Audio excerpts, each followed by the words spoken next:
Februari 2020 menjadi awal terungkapnya orang positif COVID-19 di Indonesia. Sejak kasus pertama ini diumumkan, lonjakan pasien positif terus terjadi dan kian meningkat setiap harinya.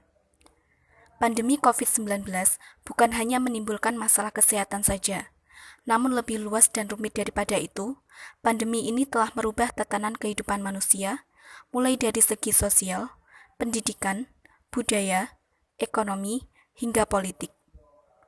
Namun kali ini kita akan fokus menyoroti dari segi ekonomi. Sejak diketahui kasus COVID-19 terus muncul, pemerintah langsung sigap mengeluarkan protokol kepada masyarakat untuk melakukan lockdown, isolasi mandiri di rumah, physical distancing, hingga PSBB atau pembatasan sosial berskala besar. Peraturan-peraturan ini ternyata sangat berdampak pada perekonomian masyarakat. Mereka yang biasa bekerja harian di luar rumah, kini tak lagi dapat meraup rupiah. Produsen-produsen pun terpaksa harus mengurangi, bahkan tidak sedikit yang sama sekali tidak dapat berproduksi.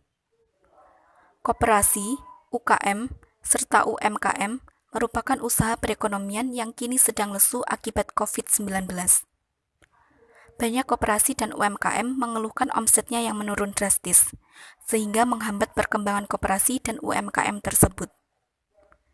Menteri Koperasi dan Usaha Kecil Menengah atau UKM Teten Mas Duki pada 9 Mei 2020 mengatakan bahwa sejumlah 1.785 unit koperasi dan 163.713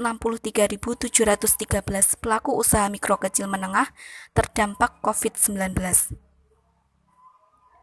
Koperasi yang paling terdampak COVID-19 ini bergerak pada bidang kebutuhan sehari-hari serta bidang jasa dan produksi. Sedangkan sektor UMKM yang terdampak yakni makanan dan minuman, serta industri kreatif dan pertanian.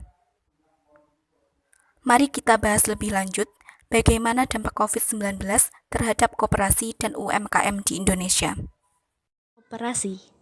Kebanyakan koperasi yang terkena dampak COVID-19 ini bergerak pada bidang kebutuhan sehari-hari, bidang jasa, dan produksi. Para pengelola koperasi banyak yang mengeluhkan terjadi penurunan penjualan, kekurangan modal, dan distribusi yang menjadi terhambat. Selain itu, dampak COVID-19 ini juga dirasakan oleh koperasi simpan pinjam yang mengalami kesulitan pembiayaan dan operasional, sebab para anggotanya tidak sanggup membayar cicilan dan banyak juga yang menarik simpanan di koperasi simpan pinjam. Untuk mengatasi hal itu, pemerintah akan mengucurkan bantuan likuiditas khusus kepada koperasi simpan pinjam yang mengalami kesulitan di tengah pandemi COVID-19. Koperasi ini nanti bisa mengajukan pinjaman ke Lembaga Pengelola Dana Bergulir atau LPDB KUMKM. Dan nanti LPDB bisa menggunakan jaminan perlindungan kredit Jamkrindo dan Askrindo. Namun demikian, akan ada syarat-syarat tertentu yang harus dipenuhi oleh koperasi simpan pinjam ketika mengajukan pembiayaan ke LPDB KUMKM yang merupakan BLU di bawah Kementerian Koperasi dan UKM. Selanjutnya yaitu ada UMKM.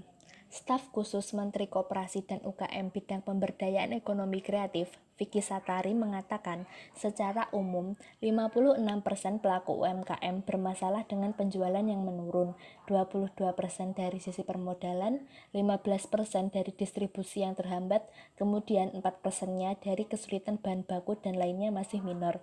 Berdasarkan data tersebut, Vicky menuturkan umumnya 87,4%-nya adalah pelaku usaha mikro.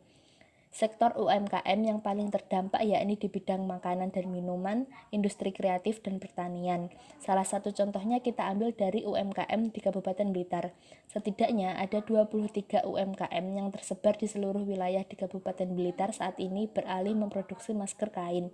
Mereka sebelumnya memproduksi berbagai macam souvenir dan pernak-pernik. Karena sepinya pasar akibat pandemi corona ini, menjadikan penggiat UMKM ini kemudian banting setir memproduksi masker kain. Kementerian Koperasi dan Usaha Mikro Kecil Menengah atau UMKM menyiapkan 6 program dalam upaya untuk melindungi UMKM karena tekanan ekonomi sebagai dampak COVID-19, yaitu diantaranya 1. Stimulus relaksasi kredit cicilan dan bunganya selama 6 bulan untuk penerima kredit usaha rakyat atau KUR, maupun juga penerima kredit ultramikro di bawah 10 juta rupiah, disalurkan lewat LPDB, PNM, Program Unit Layanan Modal Mikro atau ULAMM, Mekar, dan lewat Ventura serta melalui Pegadaian. Yang kedua, melalui suntikan pembiayaan baru, kredit baru khususnya ultramikro dengan menggunakan seluruh penyaluran kredit melalui KUR yang diperluas lewat berbagai saluran lewat BLU pemerintah, koperasi simpan pinjam, BPR maupun BMT. Yang ketiga, melalui penghapusan pajak untuk UMKM selama 6 bulan. Yang keempat, melalui perluasan bansos bagi ultramikro yang memang tidak bisa lagi berusaha. Yang kelima, melalui memberikan stimulus daya beli produk UMKM. Yang keenam, melalui program integrasi pelaksanaan bansos, kartu sembako murah dengan pelibatan warung-warung tradisional. Selain itu, Lembaga Layanan Pemasaran Koperasi Usaha Kecil Menengah atau LLP KUKM atau Semesco Indonesia membuka program dukungan daring bagi pelaku koperasi dan UKM terdampak pandemi virus corona. Untuk mengetahui persoalan apa saja yang sudah atau akan dialami, dengan adanya program ini diharapkan dapat meminimalkan dampak ekonomi pelaku koperasi dan UMKM, meningkatkan kapasitas SDM, membantu meningkatkan daya saing produk, serta mengembangkan bisnis pelaku koperasi dan UMKM. Walaupun pandemi COVID-19 memunculkan berbagai masalah bagi pelaku UMKM dan koperasi, namun ada kesempatan lain yang muncul. Pelaku UMKM dan koperasi bisa memanfaatkan teknologi informasi dan komunikasi. Hal ini dikarenakan transaksi perdagangan drastis elektronik menunjukkan peningkatan selama pandemi COVID-19 ini. Kebijakan-kebijakan pemerintah untuk melakukan physical distancing dan PSBB telah merubah pola konsumsi masyarakat dari konvensional ke daring. Diharapkan, solusi-solusi yang ditawarkan pemerintah tersebut mampu menguatkan usaha perekonomian negara kita di tengah pandemi COVID-19 ini.